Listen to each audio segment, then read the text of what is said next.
Seguinte, falei ontem, né, que a gente ia falar de compulsão alimentar.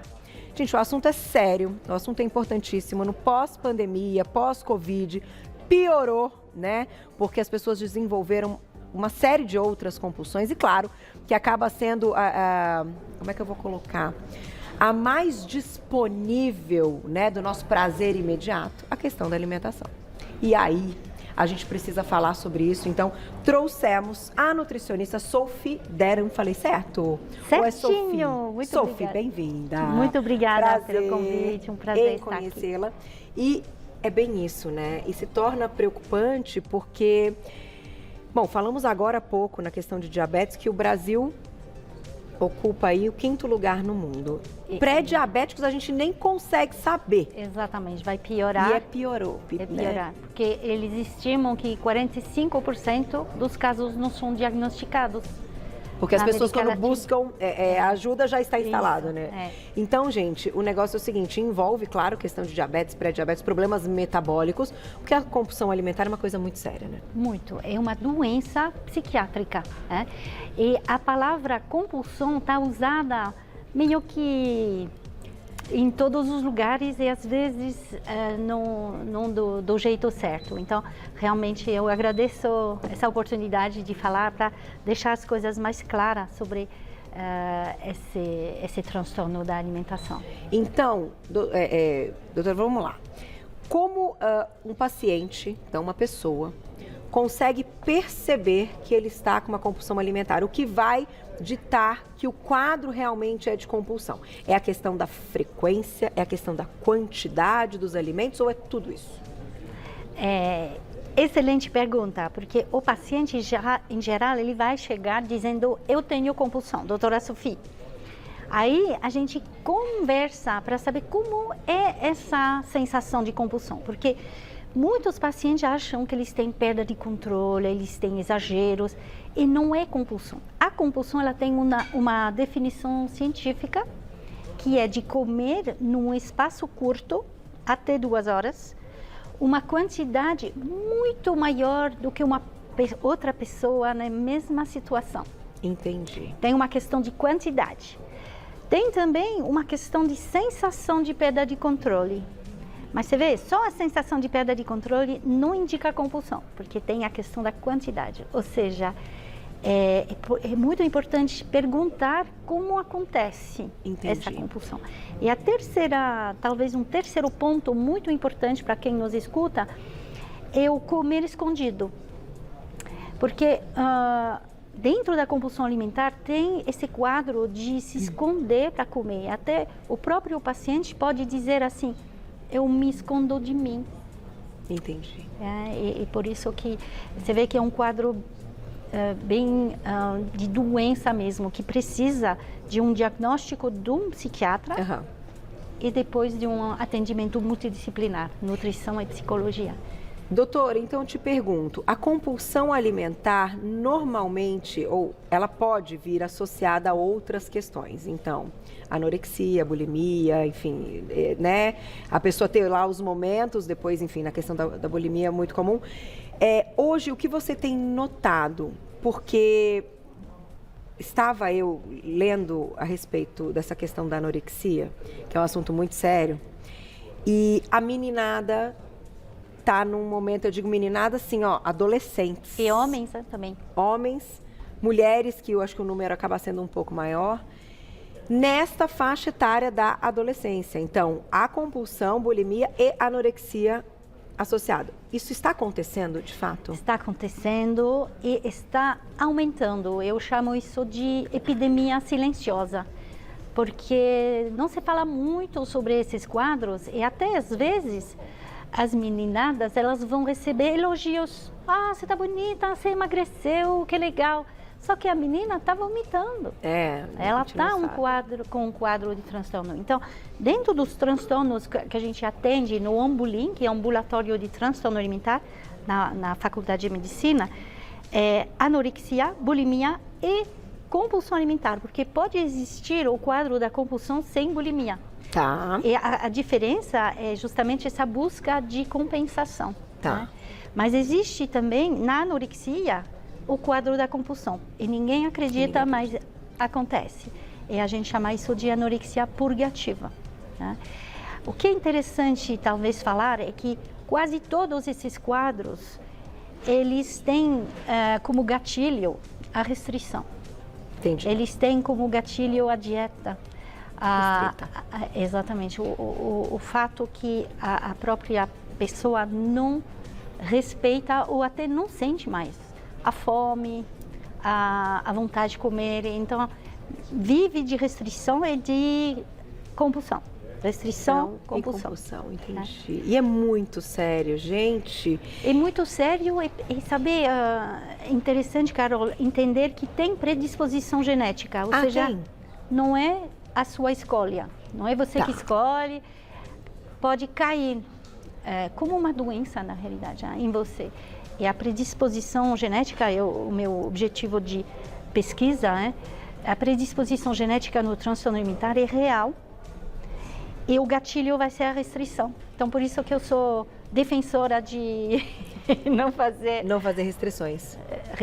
Não fazer restrições rígidas, assim, de cortar alimentos ou reduzir demais as calorias, por exemplo. Né? Ter uma atitude um pouquinho mais tranquila com a comida.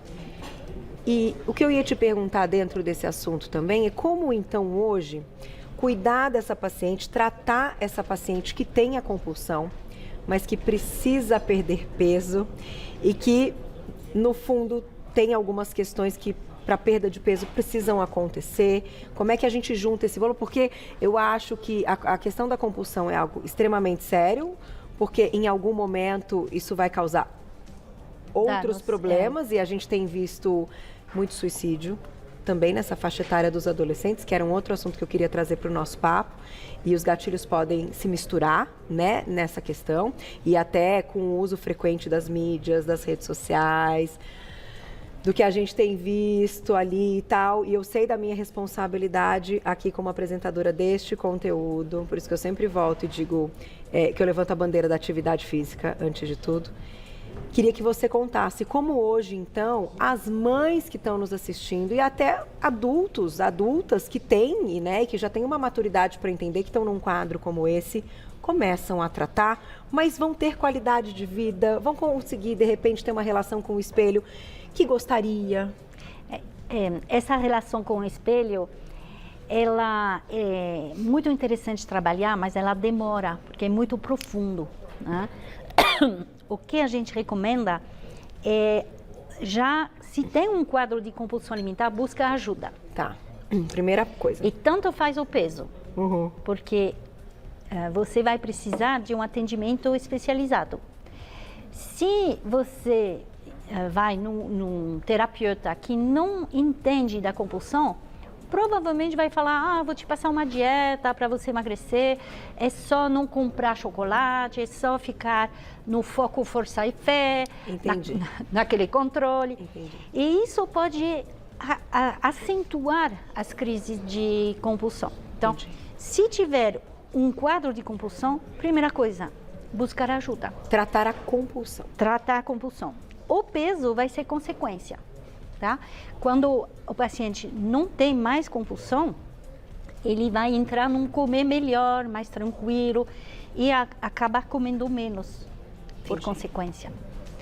E vai se manter saciado muitas vezes e, enfim, vai passar mais horas sem ter que fazer essa busca, né, da questão da alimentação. Já vou falar aqui do seu, olha que bonita, cara, deixa eu mostrar agora já, pra gente não esquecer, bonito demais, ó, o peso das dietas. Foi uma conversa interessante, eu falei, eu quero comida na minha capa. Eu quero defender a comida. Tem até um vinhozinho aqui, ó. Tem, eu sou aqui, francesa. Olha, esse é assunto para uma outra pauta, né? Porque senão a gente mistura. Eu sou uma amante, falo mesmo, enfim, e eu acho que a gente também, a gente assume as coisas que a gente faz de bom e às vezes as coisas que a gente gostaria de fazer diferente, né? Então eu sou essa apresentadora, como você está vindo a primeira vez aqui, eu já sou dessas. Mas vamos lá, doutora, vamos falar então da questão da compulsão. A gente tem aqui, vamos colocar na tela também, né, Gláucia, que a gente separou aqui alguns tópicos, a ilustração, para a gente ter ideia. Eu estou entendendo perfeitamente exatamente qual é o conceito que você quer passar para o público.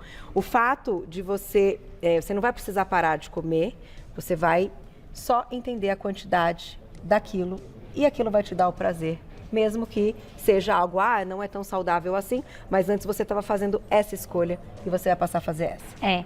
É interessante ver que um alimento desse não é vilão, né? Tá sendo meio que passado que é um alimento que tem que evitar.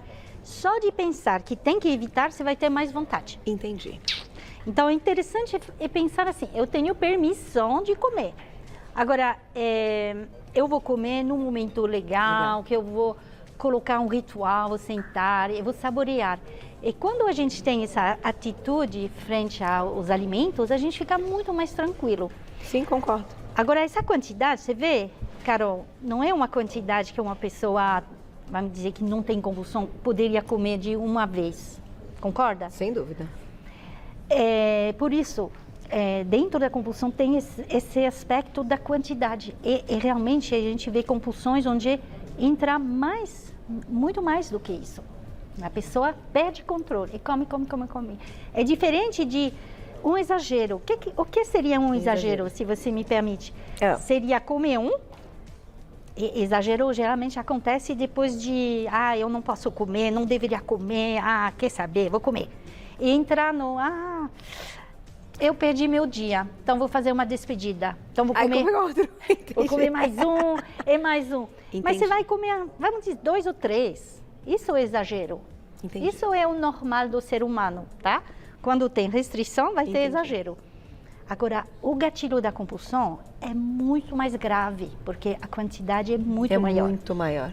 Eu acho que se a gente consegue passar essa informação, é muito legal. Vamos colocar na tela, então, acho que ficou aberto o pontinho lá em cima. Vamos colocar, então vamos lá. Primeiro ponto, não faça dietas, que é o que a sua... Restritivas, tá? Restritivas. Segundo ponto, que esse a gente já falou, né, até bastante. Vamos para o segundo ponto. Avalie sua fome e vontades. Como é que a gente faz isso? Então, isso seria legal, conseguir avaliar fome e vontade, mas a maioria das pessoas, Carol, que estão de dieta, não sabem reconhecer. Não sabem. Doutora Sofia, tô triste, vou comer, tô feliz, vou comer, tô cansada, vou comer. Nem sei mais se eu tô com fome, até tenho medo da fome. Então, essa dica é muito boa para quem está em paz com a comida ou está conectado, mas a maioria das pessoas precisam fazer um trabalho para se reconectar com a fome e as vontades. Né? Então, não é tão simples assim como tá... Percepção, ter um olhar mais atento, né? Próximo, olha lá. Coma com atenção plena. Isso é verdade, gente. Isso faz toda a diferença. Exatamente. Se decide comer essa sobremesa, coma, mas coma de maneira consciente, estando presente, aproveitando. E a gente vê que esse modo de comer com atenção plena deixa o ato de comer mais tranquilo. E sentir o prazer realmente, né? Ter o prazer daquilo, prazer, né? Interessante, Delícia. Carol, que nosso paladar se habitua. Então, quando a gente come saboreando, a gente fica satisfeito rápido, porque é verdade, concordo. A primeira garfada que é a melhor e depois a gente já a explosão do sabor vem na primeira garfada, né? Que dá a explosão realmente. E a gente tem mais uma dica que é alimente-se de outras energias. Excelente. Esse não pode faltar. Então, para justamente quem não é da compulsão, mas é do exagero, provavelmente também tem o que se chama de comer emocional. Ou seja, como eu falei, estou triste, vou comer, estou feliz, vou comer. É importante entender que comer é prazeroso, mas quando o comer vira a única fonte de recompensa, aí é um problema, porque você acaba comendo sem fome, comendo por outros motivos. Isso pode alterar, sim, um peso e deixar um peso não saudável. Então, como fazer para justamente se alimentar de outras energias? Refletir com você, o que me faz bem a não ser comer? Mas saber, dentro desse alimentar-se com outras energias, tem também dormir bem. Saber que dormir bem é tão importante quanto comer bem. Sem dúvida. Fazer atividade física, né? ter lazer, ter outras fontes de prazer. De prazer, outras fontes, concordo 100%. Vou colocar a perguntinha do público, quem escreveu pra gente na tela, olha lá. Tati, obrigada, um beijo. Faz tempo que eu não vejo fotinho da Tati. Como controlar a compulsão por chocolate no período da TPM? Adorei. Posso responder? Com certeza. Porque não existe compulsão por chocolate. É isso que é muito importante. Existe vontade de chocolate, até os pacientes acreditam que tem vício em chocolate. Mas não existe uma compulsão por chocolate. A compulsão, ela não é seletiva. Ela vai com Entendi, muito a pessoa mais... come... Pode ser salgados, porque você vê que tem uma quantidade grande e não é tão específica. Agora, a questão dessa sensação de perda de controle com o chocolate na TPM, vamos dizer que tem a ver com uma vida de comer emocional e de restrição, tá? Como todo mundo mais ou menos está de dieta, quando vem a TPM, a gente vê que os hormônios estão nessa tempestade. A mulher, ela vive de tempestade. Nesse momento, a fome aumenta, sabia? Na TPM, temos mais fome. Então, quem está em paz com a comida vai comer mais. Pronto. Mas quem não está, vai entrar um tipo de restrição. Você permite, ela não vai resolver tanto a fome e aí vai aumentar o comer emocional e a vontade de chocolate. Entendi. Então tem que respeitar e tá com vontade, mata a vontade. Eu sou sempre do lance assim, comer um pouco mais, gasta um pouco mais também, porque atividade física faz muito bem, né? Então você tem liberação tão boa com o exercício. Eu não sei, eu ia falar do exercício, mas acho que não vai dar tempo, né, Glaucia? Acho que é outro assunto, porque eu não sou de usar atividade física para gastar calorias, tá? Eu quero saber disso, então. Não para gastar mas você ficar bem, porque te deixa bem. Exatamente, para buscar bem-estar, ótimo. Ficar bem. Mas fazer essa compensação... entendi, calórica, entendi. Eu vou comer isso e depois vou gastar. Isso não é uma relação... direta. Tão, vamos dizer, saudável com a comida. Jura, doutora? Aquele tá pago, a gente não recomenda. O tapar. Vamos fazer uma pauta sobre isso, Glaucia, tapar. Mas eu queria muito, a gente só tem 40 segundos, sério. Queria trazê-la também para a gente juntar com essa pauta, então, dessa questão, que eu vou dar uma olhada no livro também, o comportamento que você contou para a gente que é francês e a gente sabe que os comportamentos são diferentes. Cultura francesa. Cultura francesa. Então, eu quero muito falar sobre isso, né? Tem até livros bem famosos falando aí dos segredos das francesas. Então, eu acho que o público vai gostar muito, que eu acho que é um papo sobre comportamento e um papo cultural. Então, você volta, vou deixar o seu contato e a gente bate mais papo. A gente vai ter esse tempo, gente, pode ter certeza. @SophieDeran, assim mesmo, sophiederan.br, @SophieDeran.br. Vocês encontram o trabalho. E o livro tá aqui, ó. Já mostrei, mas só para encerrar, O Peso das Dietas, com essa capa que ficou realmente muito bonita. Parabéns, viu? Muito obrigada, Carol. Obrigada, te convido Prazer. a voltar pra gente bater esse super papo. Obrigada, Beijo, gente. Acabou. Até amanhã, 12:30. Beijo.